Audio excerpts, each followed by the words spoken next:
Сәлем достар, бүгін біз өте дәмді жұмсақ рогаликтерді әзірлейміз. Рецептін аса лайк басып, менің каналыма тіркелуді ұмытпаймыз. Алдымен жылы сүтке ұнды, қантты, аштықыны қосып, жақсылап араластырып, бетін жауып 15 минут қалып қоямыз. 15 минут өткеннен кейін біздің аштықымыз көтеріледі. Содан кейін осылай силиконды қасықпен араластырып, оған жұмыртқаны, ерітілген сары майымызды және де қантымызды қосып, барлығын жақсылап араластырып аламыз. Жақсылап араластырып болған соң, ұнның бірінші жарты бөлігін қосамыз. Осындай силиконды қасықпен араластырамыз. Содан кейін қамырымыз біздің қоюланады.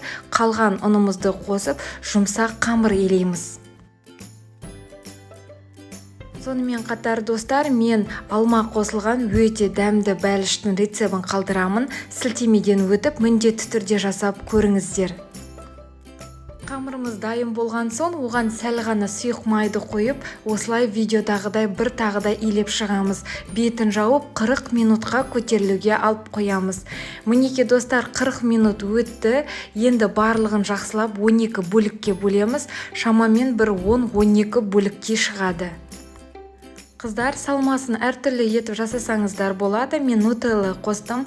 Ішіне вареный сгущенканы немесе шоколадты да қоссаңыздар болады. Өте дәмді болып шығады. Рогаликтерімізді видеодағыдай пішінде жасаймыз. Пешімізді жаймендеп қыздырып бастаймыз. Үстіне жұмыртқаның сарысын қантты жағып, қыздырылып тұрған пеште 180 градуста 15-20 минут пісіріп аламыз.